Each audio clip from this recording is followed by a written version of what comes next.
그러면 이번 시간에는 위법성의 인식과 위법성의 착오에 대해서 우리가 살펴보도록 하겠습니다. 그 강의교환 92페이지에 나와 있는데, 여러분들 92페이지에 나와 있는 박스를 좀 먼저 이해해 두셔야 되겠죠. 자, 우리가 형법상의 착오라고 하는 부분들은 크게 보면은 착오가 인식한 것과 현실이 달라진 것, 즉, 인식한 것을 하지 못했던 것, 이런 것들을 우리가 착오라 한다 그랬어요. 인식과 현실이 달라진 것이 구성요건 영역에서 일어나면 그걸 우리가 구성요건적 착오라고 하는 겁니다. 근데 그것이 이제 영역적으로 보면 위법성의 영역인데, 그런 위법성을 인식하지 못했을 때, 내 행위가 어딘가 법질서에 반한다는 그런 위법성을 인식하지 못했을 때 우리가 그거를 위법성의 착오라고 한다는 것이죠. 자, 그러면은 뭐 위법성의 인식의 체계적 지위 이런 것들은 따로 뭐 기본 강의가 아니기 때문에 따로 설명하지 않겠습니다. 위법성 인식의 체계적 지위 관련돼 가지고는 위법성의 인식이 고의의 고전적 범죄론 체계나 친고전적 범죄론 체계에서는 고의 안의 요소였다. 고의가 인식과 의사, 위법성의 인식이었는데, 목적적 범죄론 체계 이후부터 고의에서 인식과 의사적 요소는 떨어져 나와서 구성요건 요소로 갔고, 주관적 구성요건 요소로 갔고, 위법성의 인식이 독자적 책임 요소로 남았다. 그게 이제 고의설과 책임설의 분화되는 과정이죠. 자, 그런 위법성의 인식과 관련돼 가지고 위법성의 인식이 없었던 경우, 위법성의 착오라고 하는데, 우리가 그런 것들을 어떻게 해석할 것인가 하는 부분이 핵심적인 쟁점이 될 겁니다. 자, 먼저 형법상의 착오로 보면은, 형법상의 착오는 이렇게 크게 네 부면으로 나눌 수 있다 그랬죠. 제가 항상 얘기하는 게 어떤 사실에 대한 것과 아니면 평가, 어떤 규범에 대한 평가와 관련된 부분으로 나눠가지고, 자, 평가 영역, 평가라고 하는 것들은 평가나 규범에 대한 것들 관련된 가지고는 위법성의 영역이고, 사실에 관련된 거는 구성요건의 영역이에요. 자, 이제 대상 관련돼 가지고는 무엇에 대해서 착오를 했느냐, 사실에 대해서 착오를 했느냐, 평가에 대해서 착오를 했느냐라고 하는 것을 봐야 되고, 그다음에 여러분도 거기 나오는 것처럼 소극적 착오와 적극적 착오로 나눌 수 있다는 거죠. 소극적 착오는 뭐냐? 실제로는 범죄가 돼요. 그러니까 실제로는 범죄인데 자기 스스로 범죄가 안 된다고 생각한 겁니다. 자, 근데 실제로는 범죄가 되는 것이죠. 그러니까 사실은 죄가 되는데 인식은 죄가 되지 않는다고 하는 거. 그런 영역을 그러니까 실제로는 범죄가 되는데 자기 혼자 생각할 때 범죄가 안 된다. 근데 소극적으로 생각했다는 거죠. 근데 그것이 어느 영역이냐? 사실에 대한 것이었다. 그러면 이걸 우리가 여기를 구성요건적 착오라고 한다는 겁니다. 자, 근데 그것이 사실이 아니라 어떤 평가의 문제, 규범의 문제였다면 어떻게 해요? 특히 이제 평가의 문제였다면 평가적으로는 죄가 되는데 자기가 혼자 평가해서 죄가 되지 않는다고 생각했어요. 그것을 우리가 평가 영역이라고, 이거를 위법성의 착오다 이렇게 얘기를 한다는 거예요. 자, 근데 이제 반대로 적극적 착오라는 거는 현실로는 범죄가 아니에요. 범죄가 아닌데 자기 혼자 범죄가 된다고 생각하는 겁니다. 즉, 마네킹을 총으로 쏴서 사람을 죽일 수 있습니까? 실제로는 범죄가 아니죠. 근데 사람을 죽일 수 있다 생각하는 거, 그런 걸 우리가 바로 적극적 착오로 하고, 적극적 착오가 사실적 부분에서 발생한 걸 우리가 불능범, 불능미수라고 하죠. 즉, 불능미수의 영역이라 하고, 위험성이 없으면 불능범으로 처벌하지 않는다는 겁니다. 자, 그 다음에 이제 우리가 실제로는 죄가 안 되는데 혼자 죄가 된다고 평가하는 겁니다. 생각을 하는 거예요, 자기 혼자. 자, 그런 영역을 우리가 환각범의 영역이라고 합니다. 자, 그러기 때문에 실제로 형법상 착오라고 하는 것들은 이렇게 네 가지 영역, 사사부문의 영역으로 나눠질 수 있다는 거죠. 근데 여러분들이 주로 생각할 때 착오라고 하는 건 구성권적 착오와 위법성의 착오, 이 두 가지가 있다고만 생각하는데 실제로는 이 부분도 착오의 영역이다. 그래서 우리가 불능미수를 다른 말로 뭐라 그럽니까? 반전된 구성요건적 착오라고 하죠. 구성요건적 착오가 뒤집혔다는 겁니다. 사실에 대해서 범죄가 되는 사실을 범죄가 안 된다고 생각하는 구성요건적 착오, 그 다음에 범죄가 안 되는데 혼자 범죄가 된다고 생각하는 사실을 판단했을 땐 불능미수의 영역이다. 그렇기 때문에 두 개는 서로 반대로 뒤집힌 관계다. 그렇게 여러분들이 판단하면 된다는 겁니다. 자, 그 다음에 이제 위법성의 착오와 관련돼 가지고 중요한 것 중에 하나가, 여기는 구성요건적 착오가 발생한다면 이 법적 효과는 뭐예요? 법적 효과는 제가 구성요건적 착오 설명할 때 구성요건 착오가 이라는 법적 효과는 원칙적으로 뭐다? 원칙적으로 고의가 조각된다 그랬죠. 내가 인식한 것과 발생하지 않니 달라 했어. 원칙적으로 고의가 조각되는 거예요. 고의가 없는 거죠. 근데 인식한 건 이만큼인데 발생한 것이 이만큼이 어느 정도 겹쳐져 있어.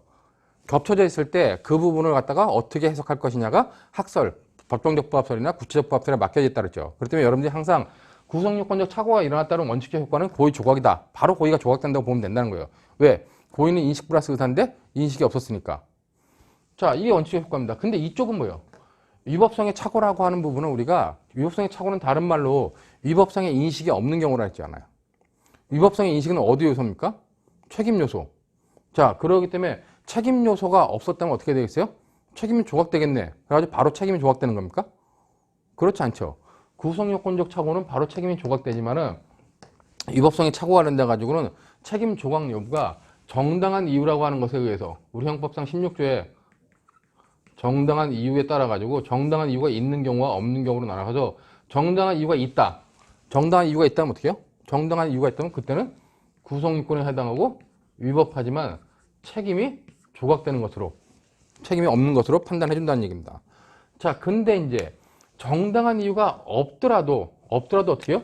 우리 형법은 16조에 그 16조 자체에다가 뭐라 되어 있냐면 벌하지 않는다만 되어 있지 감경 면제한다 이런 규정이 없어요. 그렇기 때문에 그와 관련돼 가지고 여러분들이 그 위법성에 착오와 관련돼 가지고는 이 정당한 이유가 있으면은 책임이 조각되지만 정당한 이유가 없다면 구성요건에 해당하고 위법하고 책임이 있는 것으로 해석할 수밖에 없다는 겁니다. 단지 원래 책임설, 독일에서 주장된 책임설에서는 회피 불가능했다. 회피 불가능한 게 정당한 이유가 있었고 회피 가능한 게 정당한 이유가 없었다는 얘기예요. 자, 정당한 이유가 없었다면 어떻게 합니까? 독일에서는 감경해 준다는 얘기예요. 근데 우리 형법은 16조에서 감경할 수가 없기 때문에 이런 경우는 구성권에 해당하고 위법하고 책임이 있지만 양형 단계에서 고려해 준다. 그리고 양형에서 참작해 준다는 것을 여러분들이 이해해 두면 된다는 겁니다. 자, 그러면은 구성요건적 착오가 일어나면 왜 고의가 바로 조각되는데 반해서 위법성의 착오가 일어나면 이거는 뭐냐? 바로 책임 조각되지 않고 정당한 이유 유무를 따지느냐. 독일에서는 회피 가능했냐 불가능했냐를 따지냐는 겁니다.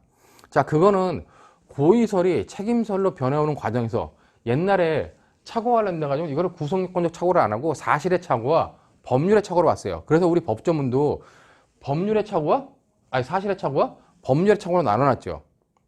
자, 그렇기 때문에 법률의 착오, 사실의 착오와 법률의 착오가 구성요건적 착오와 위법성의 착오로 변해오는 과정 중에서 그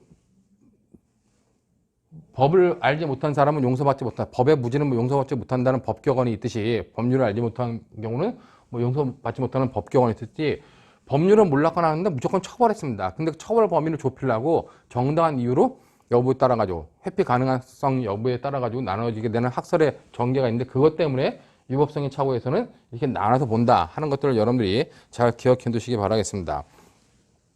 자, 이렇게 보면 형법상의 착오라고 하는 부분은 뭐 크게 이렇게 나눌 수 있다. 불능미수는 나중에 이제 불능미수원 갔을 때 한번 다시 설명해 도록 하겠습니다.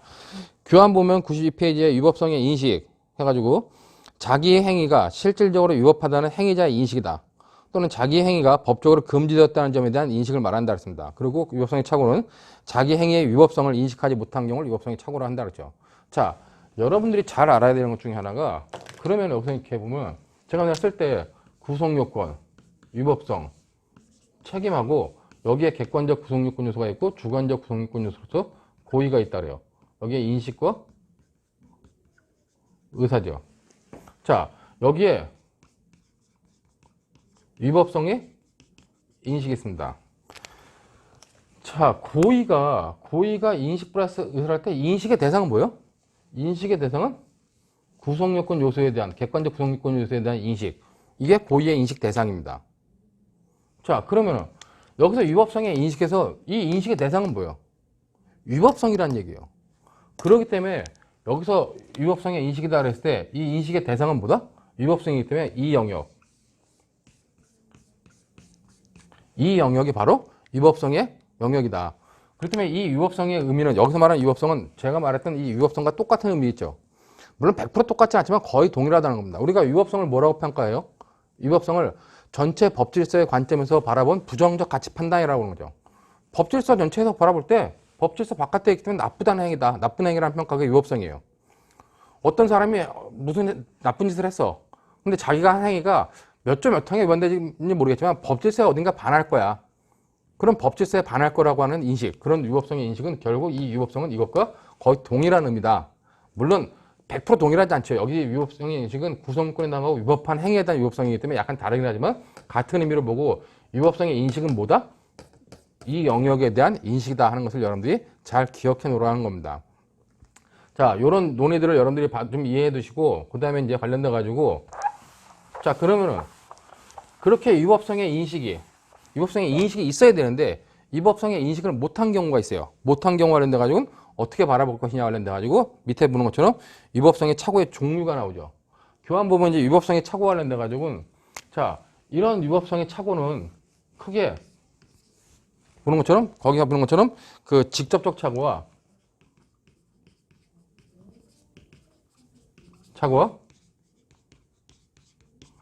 간접적 착오로 구별을 합니다.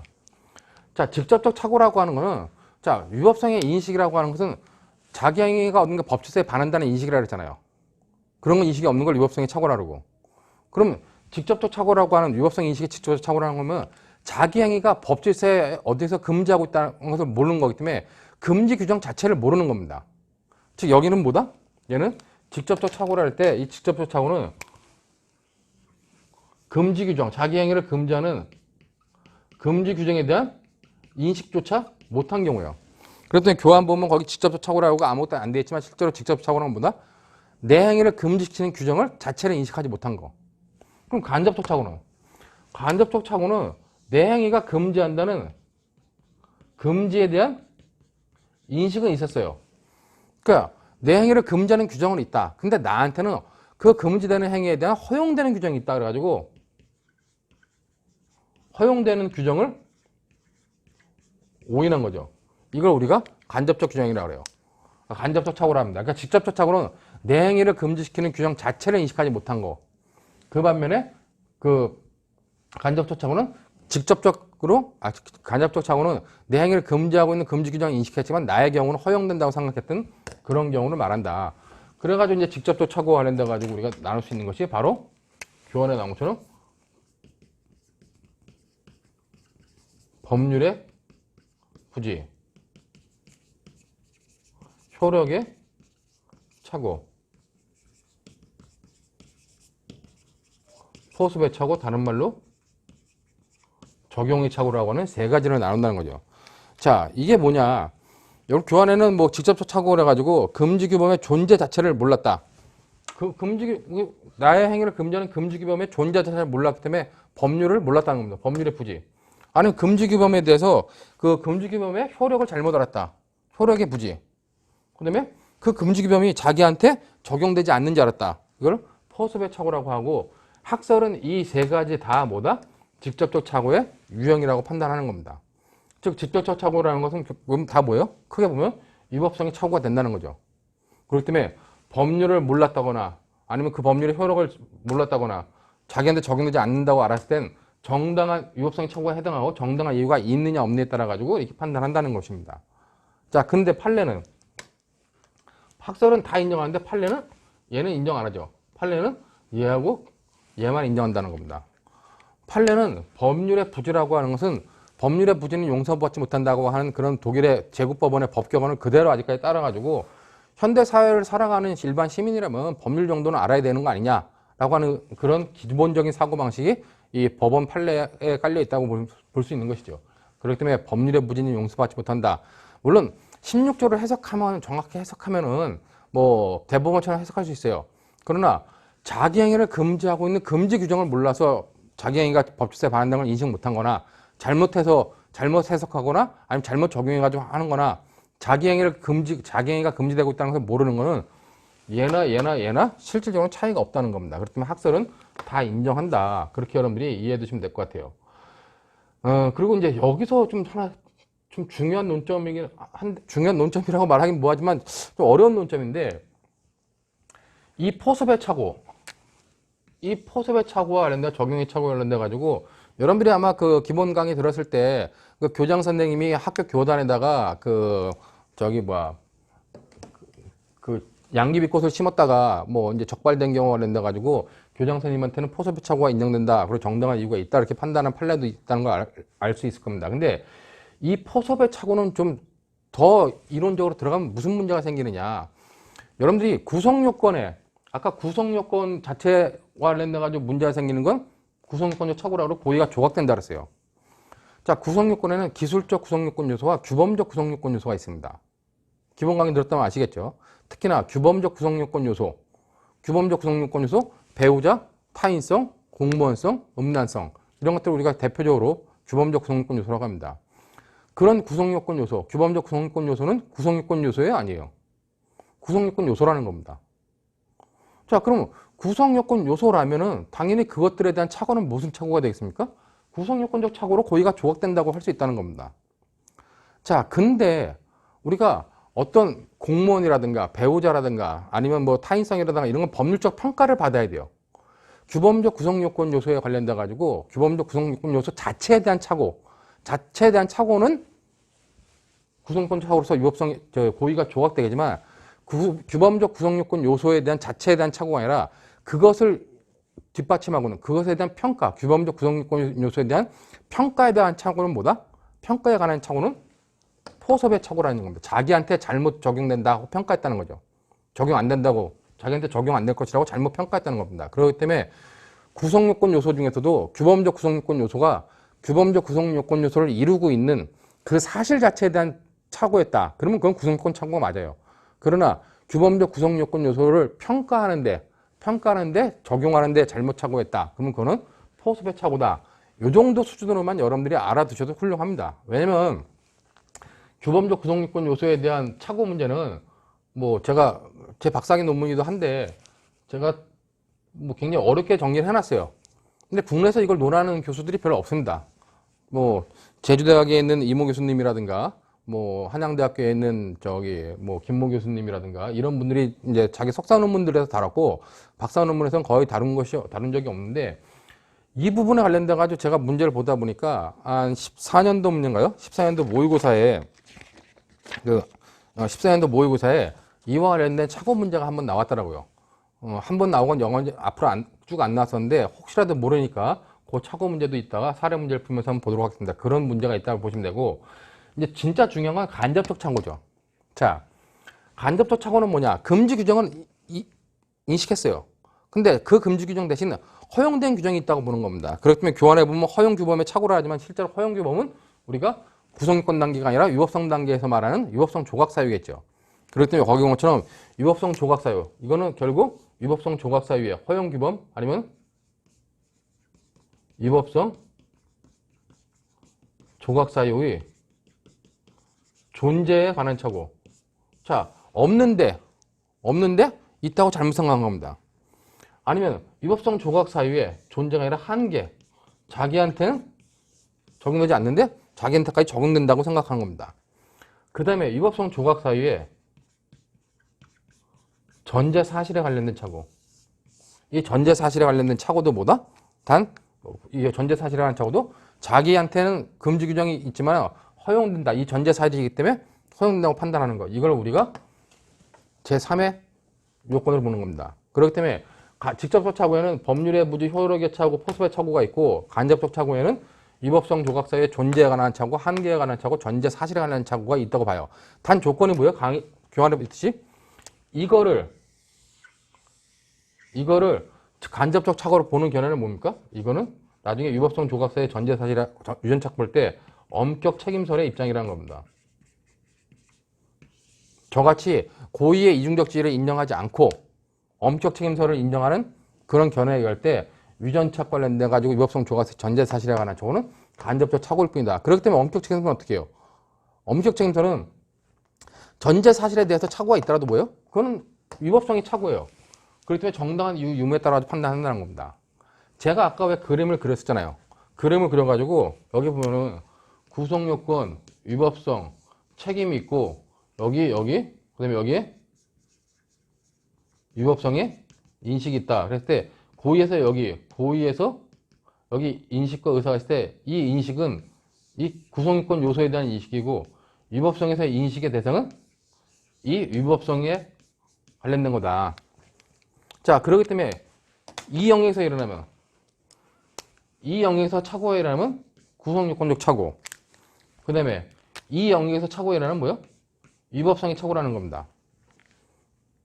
자, 근데 이 영역에서 일어난 착오가 이 위법성이 조각사유가 없는데도 있다고 잘못 생각하는 경우나 존재에 관한 착오거나 위법성 조각사유에 관련된 한계에 관한 착오거나 위법성 조각사유의 전제 사실에 관련된 착오거나 이 영역에서 일어난 건 그것을 평가에 관련된 착오든지 아니면 사실에 관련된 착오든지 무조건 엄격하게 위법성의 착오로 보겠다 하는 것이 엄격 책임설이라는 거예요. 그렇기 때문에 엄격 책임설은 이 영역에서 일어난 건 다 위법성의 착오로 본다는 거죠. 근데 이제 유전착 관련돼 가지고 아까 봤듯이 이제 아까 좀 이따 봐야 될 것이 유전착 관련돼 가지고는 영역은 이 영역에서 일어나는 게 맞는데 전제 사실 아니냐. 뭐 사실에 관련된 착오는 구성요건 영역에서 그렇기 때문에 구성요건적 착오로 봐야 될 것이 아니냐 하는 게 제한 책임설의 입장이다. 그런 것들만 여러분들이 먼저 염두에 둬 놓고 위법성의 착오라고 하는 것들은 이렇게 여러 종류로 나눠진다는 겁니다. 자, 이런 종류로 나눠진다. 물론 그렇기 때문에 여러분들이 뭐 대학 교수님들이 쓰신 책들에 보면은 이런 것들이 정리가 잘 돼 있어요. 근데 시중에 나와 있는 학원 강사들이 쓴 책들 보면은 뭐 여기다 간접처치하고에다 이걸 이렇게 설명해 놓고 나서 뭐 엄격 책임설을 안 따라가고 다르게 따라가는 사람도 있습니다. 뭐 그런 책들은 아직 형법에 대한 체계가 좀 이해가 안 되는 거죠. 그렇기 때문에 이런 부분을 여러분들이 정확히 해두고 저는 분명히 엄격 책임설을 취하기 때문에 여기다 넣는다. 만약에 고의의 이중적 지위를 인정해가지고 법효과 제한적 책임설을 취하는 교수님도 어떻게 해요? 간접처치하고 이게 안 들어가요. 그럼 얘는 뭐냐? 유전착은 사실에 관련된 착오도 아니고 평가에 관련된 착오도 아니기 때문에 그때 가면 뭘로 봐요? 여기다가 제3의 착오다. 그렇기 때문에 고의의 이중적 지위를 인정하는 견해는 유전착을 제3의 착오로 본다는 겁니다. 그런 부분을 여러분들이 좀 잘 이해해 두시고 이렇게 위법성의 착오라고 하는 것은 뭐다? 종류는 이렇게 있다. 착오가 일어나면 어떻게 된다? 정당한 이유 유무에 따라 가지고 이렇게 판단된다 하는 것들을 여러분들이 잘 이해해 두시면 됩니다. 여기서 이제 진짜 중요한 건 뭐냐? 그러면은 이제 위법성의 착오가 뭔지는 알았어요. 종류도 알았어요. 그럼 위법성 착오가 일어나면은 정당한 이유의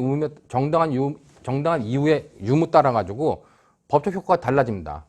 그럼 정당한 이유가 있는지 없는지는 어떻게 알아요? 그냥 판례가 정당한 이유가 있다면 있는 거고 없다면 없는 겁니까?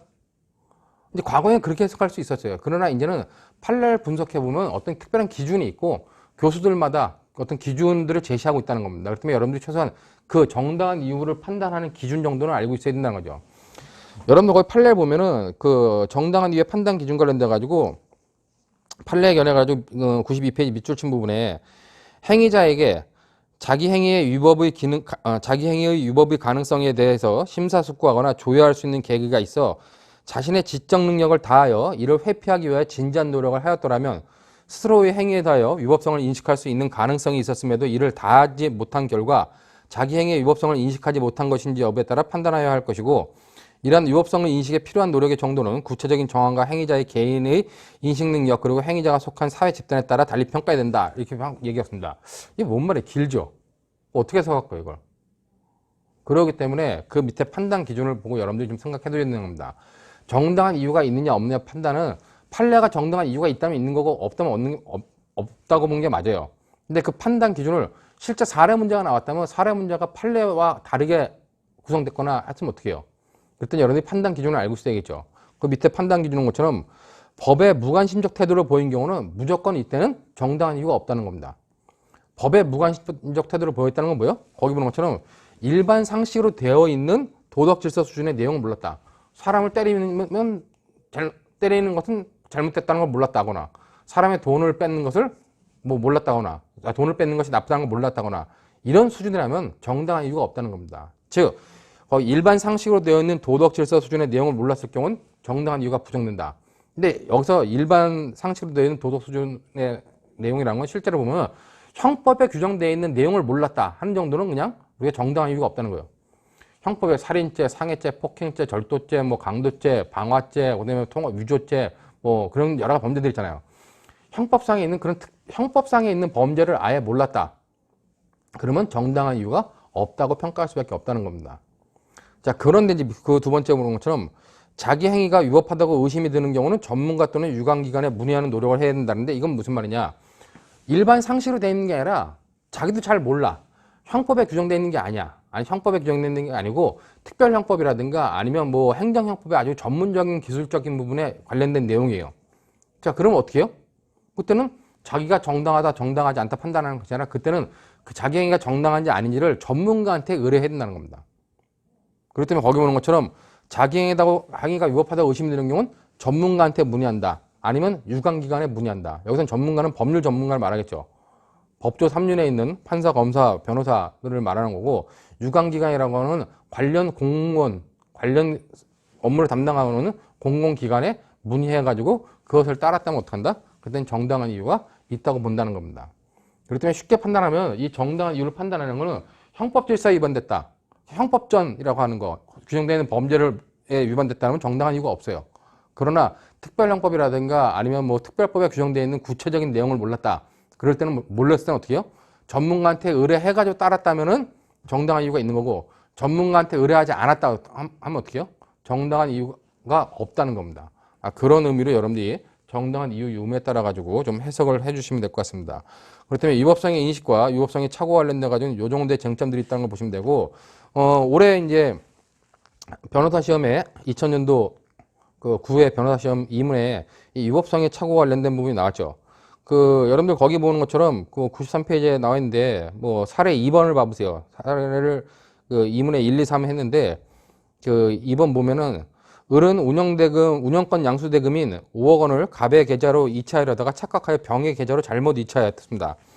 그러니까 자신의 계좌에 을의 명의로 5억 원이 이체된 것을 확인하고 돌려주려는 병에게 친구인 청은 아무런 근거 없이 을이 착오로 너에게 입금한 것이 분명해. 그 돈을 다른 계좌로 이체해도 아무런 문제가 생기지 않을 테니 우선 내 계좌로 이체하라고 말하였어요. 그러니까 병은 정의 말을 듣고 막연히 괜찮을 것이라 생각하고 5억 원을 정의 계좌로 이체하였습니다. 그러니까 착오 송금된 돈을 갖다가 빼냈을 때 이것이 전밀탈물 횡령이냐 아니면 횡령죄가 되냐 하는 것이 핵심적인 논점이죠. 뭐 이와 관련돼 가지고 착오 송금된 돈에 대해서 뭐 신탁관계가 인정된다. 신인관계에 의한 위탁관계가 인정된다면 횡령죄가 될 것이고 그렇지 않다면 전밀탈물 횡령죄가 될 것입니다. 문제는 이제 그렇게 빼내는데 자기가 그렇게 빼내는 거는 법질서에 반하지 않을 것이다 라고 생각했던 부분에 대해서 어떻게 평가할 것이냐는 겁니다. 그렇기 때문에 여러분들 뭐 2000년도 그 올해 변호사 시험 해설, 변시 1문, 2문 해설은 제가 이제 그 변시 해설을 따로 해놨으니까 그 동영상을 여러분들이 보시면서 좀 구체적으로 보시고 이 문제에서는 94페이지에 보면은 병의 죄책 12점 나오는데 병의 죄책 관련돼 가지고는 주로 이제 그 횡령죄 구성권에 해당하느냐 하는 게 12점 중에 한 6점 정도, 그러니까 절반 정도가 차지하는 거죠. 그러니까 이것도 중요한 거는 착오 송금된 돈에 대해서 그 신인관계에 의한 위탁관계가 인정되느냐 여부에 따라 가지고 횡령죄 아니면 전밀탈물 횡령죄가 된다는 겁니다. 그 정도의 내용을 여러분들이 잘 정리하시면 됐었고, 중요한 거는 이제 횡령죄 구성권에 해당하더라도 그렇더라도 위법성의 착오가 있는 것이 아니냐. 그렇기 때문에 위법성의 착오, 자기 행위는 죄가 되지 않는다고 생각한 거죠. 막연히 괜찮다고 생각한 겁니다. 그와 관련된 위법성 착오에 평가를 해보라는 겁니다. 그렇기 때문에 거기 보는 것처럼 그 책임 조각 여부 그래가지고 그 16조 법률의 착오에 해당한다. 그러니까 이런 경우에 막연히 괜찮다. 뭐 자기 관련돼가지고 평가. 여기 보면 뭐 효력의 착오가 이제 자기한테는 이런 경우 막연히 괜찮다 생각한 게 이거거나 뭐 정확히 판단할 수 없겠지만 뭐 직접적 착오에 해당한다는 거죠. 자, 그런 것과 관련돼가지고 결국 정당한 사유가 있다면 책임이 조각되겠지만 없다면은 책임이 인정되고 뭐 감형 정도만 될 수, 감경 정도만 할 수 있다.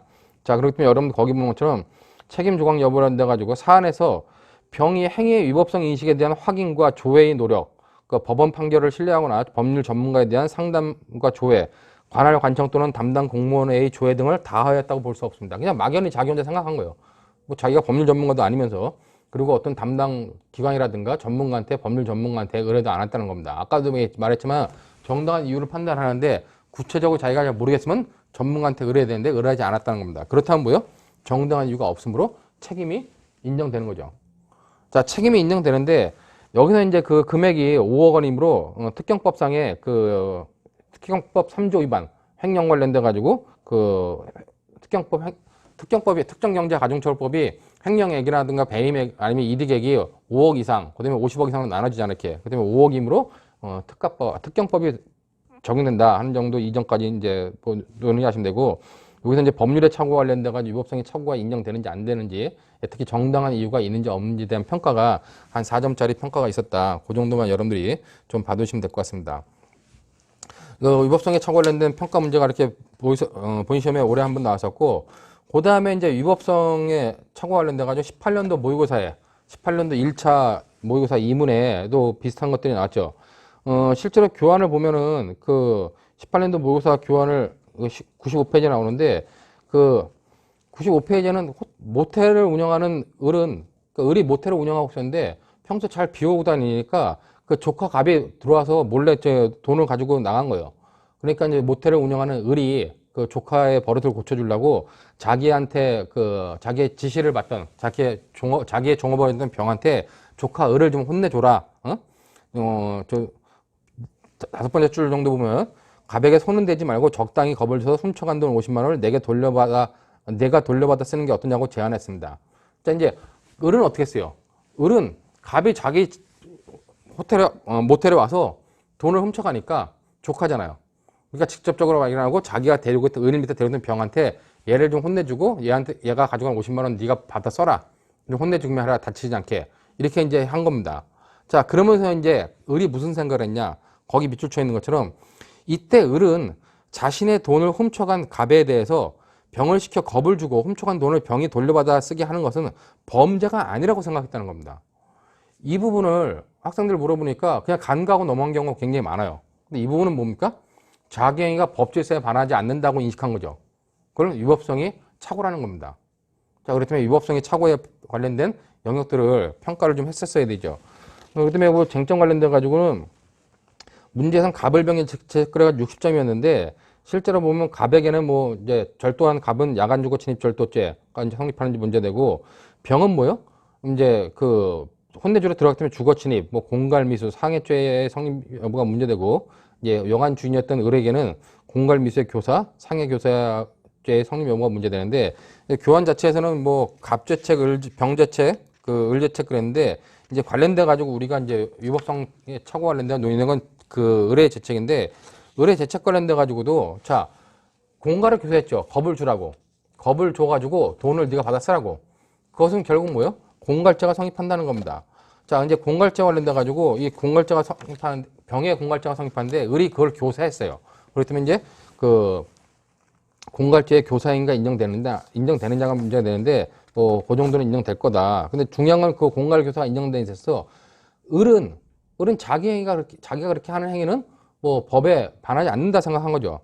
그렇기 때문에 거의 위법성 인식의 착오 여부는 그럼 위법성의 착오라는 거죠. 그 부분에 관련된 부분을 좀 살펴봐야 된다. 그렇기 때문에 사안에서 공갈 교사 행위 당시 을은 자신의 돈을 훔쳐간 갑에게 겁을 주어 돈을 병이 받도록 하는 것은 범죄가 아니라고 인식했는데 이것은 위법성의 착오다.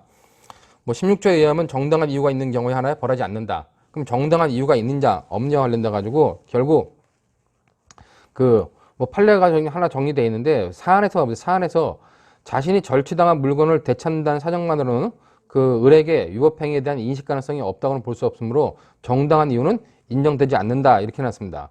자, 근데 이렇게 써도 되고, 아까 제가 설명했던 것처럼 공갈 행위는 공갈을 하면 안 된다는 건 일반 상식적화되어 있다는 거죠. 그렇기 때문에 공갈 행위를 교사한다는 것에는 정당한 이유가 없다. 이렇게 여러분들이 정리해도 충분하다는 겁니다. 그런 의미로 여러분들이 그 위법성에 착오 관련된 부분들, 관련된 모의고사 문제, 18년도 모의고사 문제도 해결하면 되고, 그 다음에 이제 14년도 모의고사 문제가 바로 아까 말했던 이 포섭의 착오 관련된 부분이라는 겁니다. 즉, 적용의 착오라고 하는 부분이죠.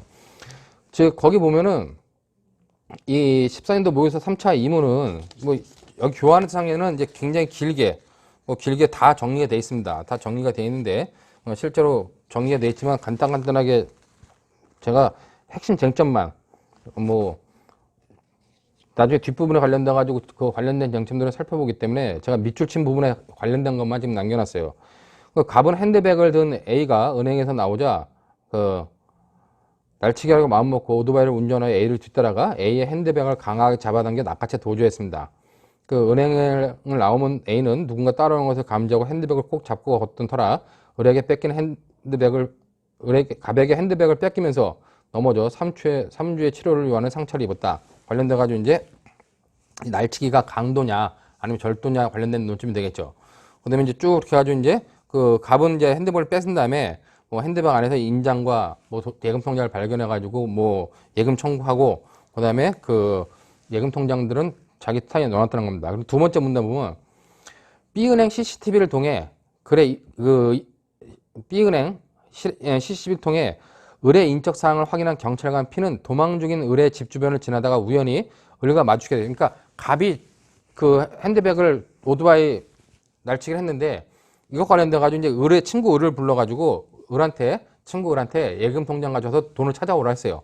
갑이 오토바이 절취에 오토바이 날치기의 어떤 정범이고 을은 이제 그 다음에 예금 통장을 가지고 은행에서 찾아온 겁니다. 그랬더니만 이제 그 B은행에서 찾아왔는데 B은행 CCTV를 통해 돈을 찾아온 을의 인적 사항을 확인한 경찰관 P는 도망 중인 을의 집 주변을 지나다가 우연히 을과 마주치자 적법하게 이미 여기서 사례에서 적법하다 그랬죠. 적법하게 을에 대한 긴급 체포에 착수했습니다. 자, 긴급 체포 적법하다고 나왔어요. 그 다음에 이제 근데 을은 요리 생각할 때 영장 없는 체포는 위법하다고 생각하고 경찰관 P를 넘어뜨리고 도망갔습니다. 자, 그러면 을이 경찰관 P를 적법하게 공무집행 중인 경찰관 P를 넘어뜨리고 도망간 거, 그거를 어떻게 평가할 것이냐는 문제가 발생한다는 거죠. 자, 그렇다면 그 밑줄친 부분에 대한 평가를 그 98페이지 보시면은 경찰관 P를 넘어뜨린 행위와 관련된 의뢰 제책 그래가지고 쟁점은 경찰관이 그 용의자를 긴급 체포하는 것이 적법했냐는 겁니다. 근데 이건 이미 사례에서 어떻게 지문에서 적법하게 긴급 체포에 착수했다는 거예요. 그렇다면 긴급 체포 자체는 적법하다는 거죠. 그러면 이거는 적법한 공무집행이 되고 적법한 공무집행에 대해서 지금 을이 어떻게 했어요? 방해행위를 했죠. 그렇기 때문에 거기처럼 공무집행에 관련돼 가지고 적법성이 공무집행 자체의 적법성이 문제되는데 이 적법성에 대해서 사실은 적법한데 행위자는 적법하지 않은 것으로 이제 착오했다는 겁니다. 이 부분을 어떻게 평가할 것이냐 관련돼 가지고 여기 보면 이제 교환에는 공무집행의 적법성 요건의 체계적 지위 그런데 공무집행이 적법하냐 적법하지 않다는 건 당연히 구성요건 요소예요. 그렇기 때문에 거기 교환 보면 학설 판례 쭉 나오지만 실제로는 뭐다? 구성요건 요소다. 그렇기 때문에 공무집행의 적법성은 공무집행 방해죄의 구성요건 요소다. 여기까지는 쉽게 나와요. 그러면 그 구성요건 요소인 적법성, 공무집행의 적법성, 그 적법성에 대한 평가를 착오를 어떻게 평가할 거냐는 겁니다. 여러분 그 교환 보면 착오로 해결하는데 공무집행의 적법성을 구성요건 요소로 취급할 때 공무집행의 적법성에 대한 착오는 두 가지 경우를 나눠봐야 된다. 왜 나눠볼까? 아까도 얘기했죠. 규범적 구성요건 요소는 당연히 구성요건 요소예요. 근데 그것에 대한 착오를 두 가지로 나눠본다는 거면 이 적법성을 이 적법성에 기초하고 있는 기초 사실관계 이것에 대한 착오는 그냥 구성요건적 착오라는 얘기입니다. 근데 이 적법한지 안 적법한지를 잘못 평가하는 부분, 평가에 관련된 부분은 이 포섭의 착오라는 얘기예요. 적용의 착오라는 얘기죠. 그렇기 때문에 이쪽 부분에 대한 착오는 비록 규범적 구성권 요소지만은 포섭의 착오로 봐야 되고, 그 다음에 그 기초 사실에 관련된 것은 구성요건적 착오로 봐야 된다는 겁니다. 그렇기 때문에 그렇게 다뤄야 되는데, 착오 해결 두 번째 문단 사안에서 을은 공무집행의 적법성의 기초가 되는 사실에 관해서 착오한 것이 아니다. 자, 적법하냐 안 하냐와 관련돼가지고 어떤 기초적인 사실관계를 잘못 판단한 것이 아니라 단지 영장 없는 체포는 위법하다고 생각했죠. 근데 긴급 체포는 원래 영장이 없는 거잖아요. 영장 없이 긴급하게 체포하는 거죠. 그렇기 때문에 긴급 체포 자체에서 영장 없는 체포는 위법하다고 생각하여 평가의 착오를 일으킨 것이므로 이는 평가의 착오를 일으킨 것은 위법성의 착오다. 위법성의 착오가 관련된 결국 뭐다? 포섭의 착오에 해당한다는 얘기입니다. 그렇기 때문에 그러면 을이 이렇게 생각한 것이 포섭의 착오에 해당한다면 위법성의 착오에 관련돼가지고 정당한 이유가 있느냐 없느냐를 평가해 주겠죠. 근데 이와 관련돼가지고는 을한테는 정당한 이유가 없다는 겁니다. 자, 그렇다면 결국 공무집행 방해죄가 성립한다라고 평가하면 되겠죠.